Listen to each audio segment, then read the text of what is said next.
डकी भाई का जो मामला है उस हवाले से कुछ नई अपडेट्स भी सामने आई हैं और इस मर्तबा सिर्फ डकी भाई नहीं बल्कि डकी भाई की जो बेगम है अरूबा जतोई, उनके हवाले से भी कुछ अहम खबरें हैं। साइबर क्राइम एजेंसी है उनकी जानिब से 20 अफराद को भी गिरफ्तार किया गया है। ये 20 अफराद को क्यों गिरफ्तार किया गया, इनका क्या ताल्लुक है, सारा मामला क्या है, इसके साथ साथ एक सरप्राइज भी है। ये भी साइबर क्राइम की ही इन्वेस्टिगेशन से रिलेटेड है। ये मामला काफी ज्यादा खुलना शुरू हो गया है। अस्सलाम वालेकुम नाज़रीन, मैं हूं मंसूर अली खान। अपने डेली चैनल के ऊपर आपको खुशामदीद कहेंगे। नाज़रीन, पिछले 12 घंटे में जो अहम खबरें डेवलप हुई हैं उसके बारे में तफसील से बात करेंगे। खास तौर पे डकी भाई का जो मामला है उस हवाले से कुछ नई अपडेट्स भी सामने आई हैं और इस मरतबा सिर्फ डकी भाई नहीं बल्कि डकी भाई की जो बेगम है अरूबा जतोई, उनके हवाले से भी कुछ अहम खबरें हैं। वो भी मैं अभी थोड़ी देर में आपके साथ शेयर करने जा रहा हूँ जो मेरे पास मौजूद हैं। और इसके साथ साथ जो साइबर क्राइम एजेंसी है जिनके हमने जो एडिशनल डायरेक्टर थे उनको हमने बुलाया हुआ था, उनकी जानिब से 20 अफराद को भी गिरफ्तार किया गया है। ये 20 अफराद को क्यों गिरफ्तार किया गया, इनका क्या ताल्लुक है, सारा मामला क्या है, ये खबर भी हम आपके साथ जो है वो भी थोड़ी देर में शेयर करेंगे। और इसके साथ साथ एक सरप्राइज भी है। ये भी साइबर क्राइम की ही इन्वेस्टिगेशन से रिलेटेड है। वो भी आपके साथ हम शेयर करते हैं क्योंकि ये मामला अब काफ़ी ज़्यादा खुलना शुरू हो गया है। इसकी सारी डिटेल्स आपके साथ शेयर करते हैं। उससे पहले आपसे रिक्वेस्ट के चैनल को सब्सक्राइब करना मत भूलिए, बेल आइकन प्रेस कीजिए। अगर आपको वीडियो पसंद आए उसे लाइक और शेयर ज़रूर कीजिएगा। अच्छा जी, मैं वीडियो में आगे चल के बुशरा बीबी की बहन जो उनकी बहन है मरियम वट्टू साहिबा, उन्होंने मुझसे कल रात को राब्ता किया है। कुछ उनकी जानिब से भी कुछ खबरें आई हैं, वो भी मैं वीडियो में आगे चल के आपके साथ शेयर करूंगा। लेकिन सबसे पहले मैं ज़रा मौसम के हवाले से जल्दी से आपके साथ जो है चंद अपडेट्स मैं शेयर करना चाहूँगा। और वो ये खबरें हैं कि कराची के मुख्तलिफ इलाकों में 60 किलोमीटर फी घंटे की रफ्तार से हवाएं चली, जिसके बाद तेज़ बारिश हुई, जिसके सबब अर्बन फ्लडिंग का ख़तरा जो है वो पैदा हुआ है। और बारिश होते ही कराची के मुख्तलिफ इलाकों में एक बार फिर बिजली बंद हो गई कल, जबकि बहुत से इलाके ऐसे हैं जहाँ पीर की सुबह से गई बिजली ताहाल अभी तक बहाल नहीं हुई। मुझे बहुत से मेरे जानने वाले, मैं 8 साल तकरीबन मैं कराची रहा हूँ, तो बहुत से लोग मेरे वहाँ पे जानने वाले हैं। तो वो उनमें से कई लोगों के जो है वो मुझे मैसेजेस भी आए कि जी हमारे इलाके में 2 दिन हो चुके हैं, लाइट अभी तक जो है वो वापस नहीं आई है। महकमा मौसमियात ने आइंदा 24 घंटे में कराची में मजीद बारिशों की पेशगोई की हुई है। आज दोबारा कराची के अंदर जो है बारिश एक्सपेक्टेड है, जबकि हुकूमत सिंध की जानिब से और उनके वज़रा की जानिब से, वज़ीर आला की जानिब से जो है वो लोगों को बार बार ये दरख्वास्त की जा रही है कि आप अपना घर जो है वो बिला वजह गैर ज़रूरी सफ़र मत करें, बाहर मत निकलें, कोशिश करें कि आप लोग अपने घरों में ही रहें। और इसके साथ साथ सिंध भर में जो है वो आज फिर तातील का ऐलान किया गया ताकि अवाम जो है वो घरों के अंदर ही रहें। इसके साथ साथ इस तूफ़ान और बारिश की वजह से 16 परवाज़ें जो हैं कराची में मनसूख हुई, जिनमें 70 में जो है वो ताख़ीर भी हुई, जबकि एक परवाज़ की लैंडिंग जो है वो मुल्तान एयरपोर्ट के ऊपर करनी पड़ी। मदीना से कराची आने वाली कौमी एयरलाइन की प्रवास को मुल्तान में उतारा गया है। और इसके साथ साथ निजी और सरकारी स्कूल जो हैं वो आज भी कराची के अंदर जो है वो बंद रहेंगे। और इसके साथ साथ मुराद अली शाह साहब जो वज़ीर आला हैं सिंध के, उन्होंने कहा है कि जी मौसमी तब्दीली के असरात पूरी दुनिया पर मुरतब हो रहे हैं और पिछले हफ्ते खैबर पख्तूनख्वा और गिलगित में बारिशों के बाद 400 अफराद जाँ बहक हुए हैं। लाहौर और दुनिया भर में बारिशों से शहर डूब गया। कराची में कल 12 घंटों के दौरान मजमूई तौर पर 200 मिलीमीटर या इससे भी ज़्यादा बारिश जो है वो रिकॉर्ड की गई है। इसके साथ साथ एक और जो खबर है वो खैबर पख्तूनख्वा के हवाले से है, जिसमें सैलाब से सरकारी इदारों में पहुंचने वाले नुकसानात के हवाले से एक इब्तदाई रिपोर्ट जो है वो सामने आई है और बताया गया है कि सूबाई हुकूमत को तकरीबन 20 अरब रुपए का इन सैलाब की वजह से जो है नुकसान हुआ है। इंफ्रास्ट्रक्चर, बिल्डिंग्स, और ये इसका अगर एक तखमीना लगाया जाए वो तकरीबन 20 अरब रुपए जो है वो बनता है। और रिपोर्ट के मुताबिक सूबे के 20 महकमों की 603 सरकारी अमलाक को नुकसान पहुंचा है और बडग्राम में सबसे ज़्यादा 214 सरकारी अमलाक को नुकसान पहुंचा है। रिपोर्ट में बताया गया कि महकमा आबपाशी को 10 अरब 32 करोड़ 80 लाख रुपए से ज़्यादा का नुकसान पहुंचा है और इसी तरह महकमा CNW को 3 अरब 43 करोड़ 80 लाख, महकमा तालीम को 1 अरब 44 करोड़ 90 लाख और महकमा पब्लिक हेल्थ इंजीनियरिंग को 21 करोड़ 70 लाख रुपए का नुकसान हुआ है। तो बहुत बड़े स्केल के ऊपर जो है वो खैबर पख्तूनख्वा के अंदर नुकसान हुआ है हालिया इन बारिशों की वजह से। अच्छा जी, अब आ जाएं उस खबर की तरफ जिसके बारे में मैंने आगाज़ में बात की थी और वो है डकी भाई के हवाले से।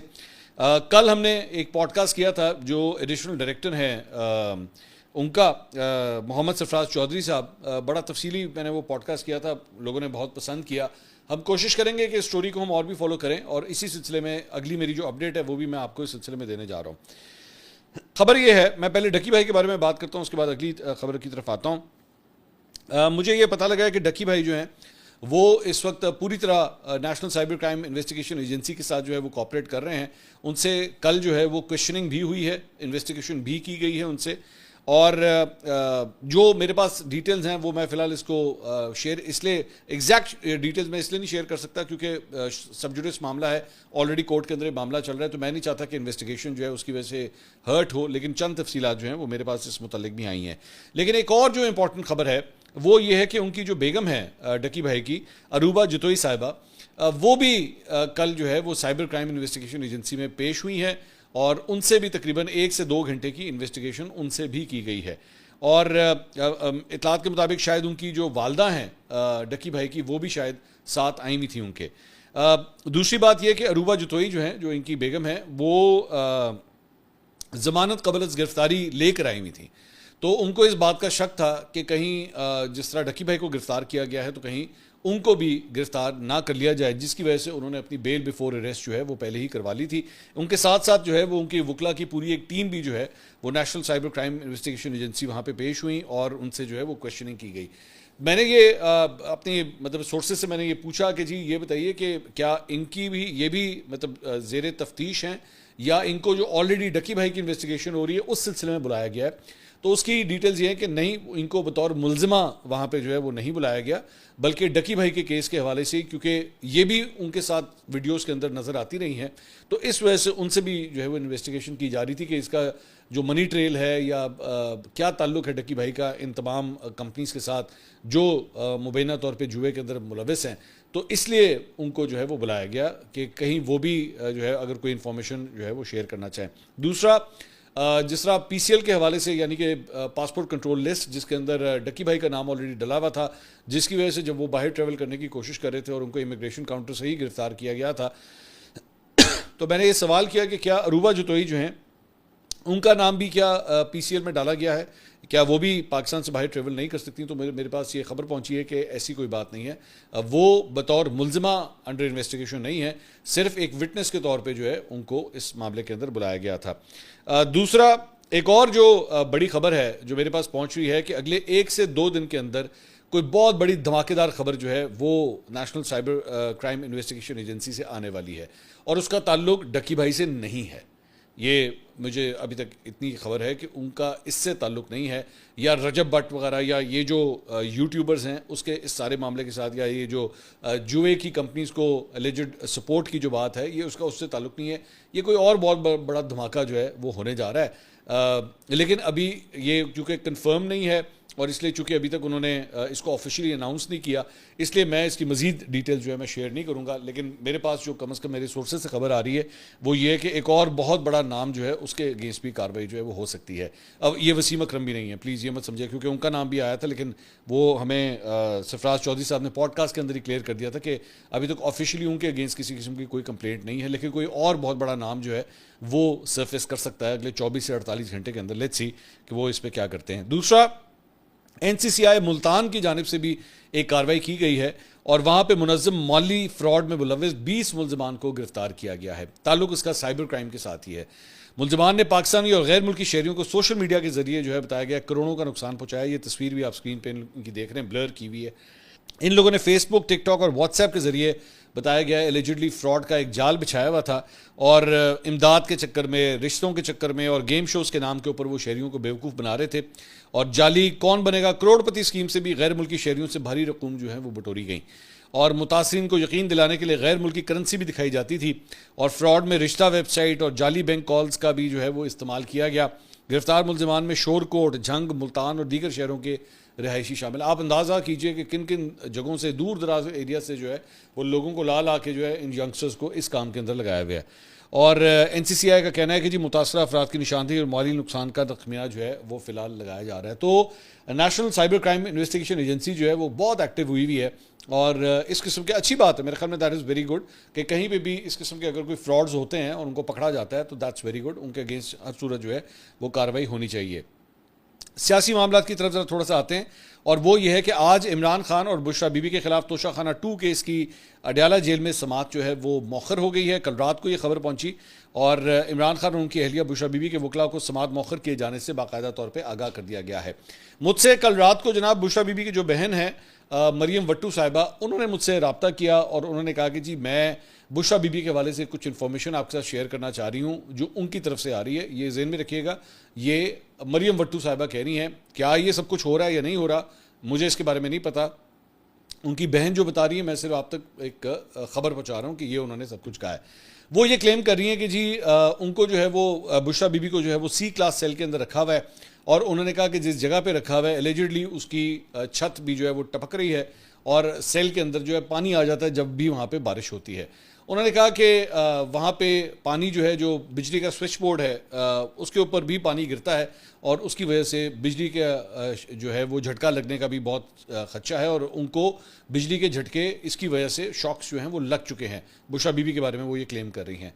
उन्होंने कहा कि उनके सेल के अंदर जो है वो कीड़े मकोड़े वहाँ पे मौजूद हैं और कन खजूरा वगैरह भी वहाँ पे देखा गया है उनके सेल के अंदर और इसकी वजह से एक दो दफ़ा जो है उनको इन्होंने काटा भी है और जिसकी वजह से वो काफ़ी बीमार भी हुई हैं, उनको बुखार वगैरह भी चढ़ा है। वो ये क्लेम कर रही हैं मरियम वट्टू साहिबा कि उनका तकरीबन 15 किलो वज़न जो है वो बुशरा बीबी का कम हो गया है। मैं दोबारा वही बात कर रहा हूँ, ये उनके क्लेम्स हैं, मेरे पास इसको कंफर्म करने का कोई सोर्स नहीं है क्योंकि ज़ाहिर बात है जो जर्नलिस्ट हैं उनका एक्सेस नहीं दिया गया। इवन दो आज के हवाले से जो लिस्ट आई हुई है इमरान खान साहब से मुलाकातियों के हवाले से, उसमें 2 जर्नलिस्ट के भी नाम हैं, लेकिन पहले भी जो जर्नलिस्ट के नाम आए थे उनको मिलने नहीं दिया गया था। मोस्ट प्रॉब्ली शायद ये 2 जर्नलिस्ट भी जो हैं आज उनका भी फेट यही होगा कि उनको जो है मिलने नहीं दिया जाएगा। उन्होंने कहा कि मरियम वट्टू साहब ने कहा कि जी इमरान खान साहब और बुशरा बीबी जो है इनको बिल्कुल कैद तन्हाई में रखा हुआ है, कोई किताबें नहीं हैं, टीवी नहीं है, न्यूज़पेपर नहीं है, किसी से बातचीत करने की इजाज़त नहीं है। और उन्होंने कहा कि बुशरा बीबी को जो खाना दिया जाता है उसमें मिर्चें बहुत ज़्यादा होती हैं और कभी कभार तो वो बासी खाना होता है। तो ये उन्होंने कहा जो उनको पानी दिया जाता है वज़ू करने के लिए या नहाने के लिए वो भी गंदा होता है और उसके अंदर जो है वो कभी कभार उसके अंदर मिट्टी होती है, कीचड़ होता है और ग्रीस भी होती है। ये सारा कुछ मरियम वट्टू साहिबा ने ये सारा कुछ क्लेम किया है। ऑब्वियसली मेरे ख्याल में जो अडयाला जेल के जेलर हैं वो इसके ऊपर, सुपरिटेंडेंट अडयाला जेल जो है वो इसके ऊपर बेहतर कमेंट कर सकते हैं कि आखिर ये सब कुछ सही है या नहीं है, लेकिन मरियम वट्टू साहिबा की जानिब से ये इन्फॉर्मेशन जो है वो शेयर की गई है।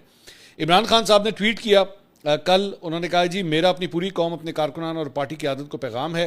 अब आई एम सॉरी, मैंने कहा इमरान खान साहब ने ट्वीट किया, इमरान खान साहब ने ट्वीट नहीं किया, इमरान खान साहब के अकाउंट से ट्वीट हुआ, ये दोनों में फ़र्क है। और अब मैं माजी के अंदर तो मैं भी यही बोलता रहा हूँ जी इमरान खान साहब ने ट्वीट किया, इमरान खान साहब ने ट्वीट नहीं किया, इमरान खान साहब के ट्विटर अकाउंट ने ट्वीट किया। मुझे ये कहना बहुत ज़रूरी है क्योंकि इमरान खान साहब तो ट्विटर यूज़ नहीं कर सकते।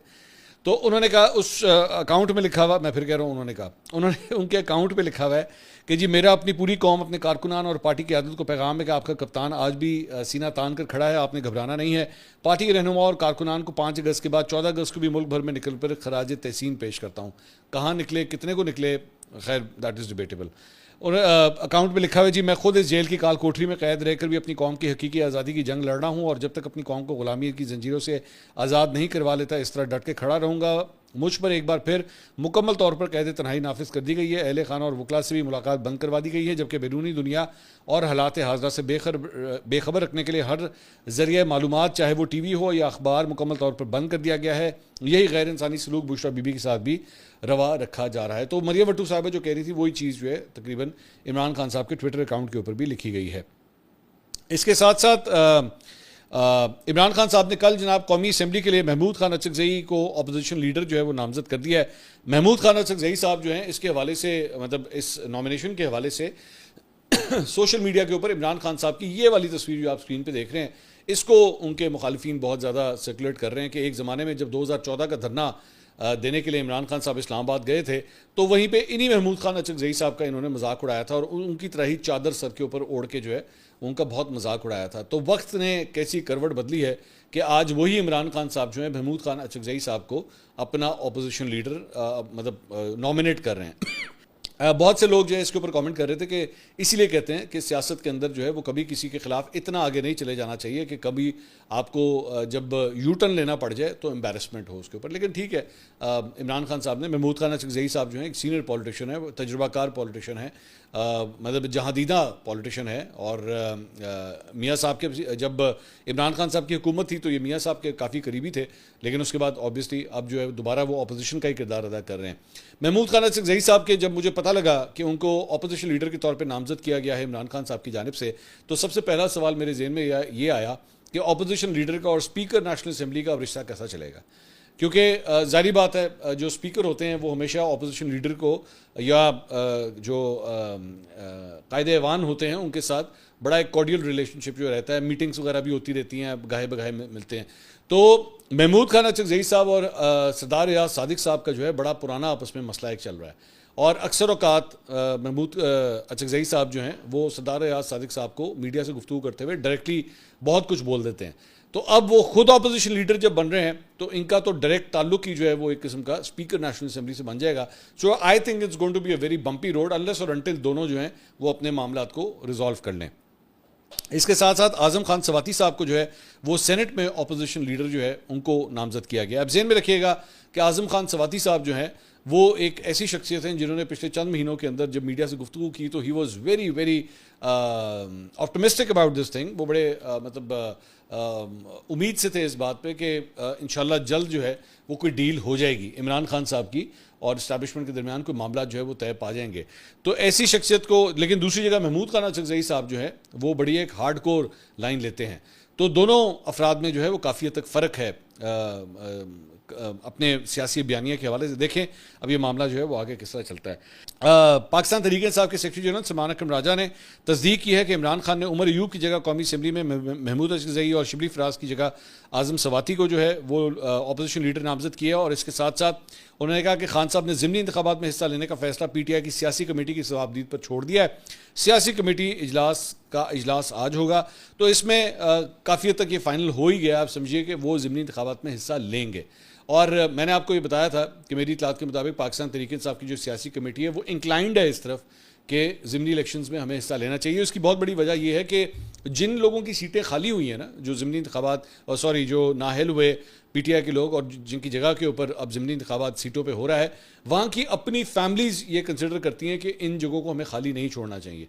मतलब उनके किसी रिश्तेदार को, भाई को, बेगम को, हस्बैंड को या बेटे को, किसी ना किसी को नॉमिनेट करके सीट अपने पास कैप्चर रखें। अब इसका ताल्लुक जो है वो बेसिकली हल्के की सियासत से भी बहुत ज़्यादा होता है कि अगर आप छोड़ दें, उसे विकेट कर दें, आपके हाथ से तो गया सब कुछ, तो आपकी जगह फिर दूसरे लोग जो हैं वो हल्के के ऊपर आके कब्जा कर लेते हैं। कब्जा इन द सेंस के पावर उनके हाथ में आ जाती है, सड़कें वो बना लेते हैं, लाइटें वो ठीक करवा लेते हैं, सुई गैस के कनेक्शन भी बाय द वे दोबारा खुल गए हैं। तो सुई गैस के जो है वो आपको पाइपें बिछवा के दे देते हैं, सीवरेज का निज़ाम ठीक कर देते हैं। तो इसका करने के बजाय कंट्रोल अपने हाथ में होना चाहिए। तो इसलिए उनकी अपनी फैमिलीज़ भी उन लोगों की जो है वो नहीं चाहती कि इन इलेक्शंस का बायकॉट किया जाए और इलेक्शन जो है वो कंटेस्ट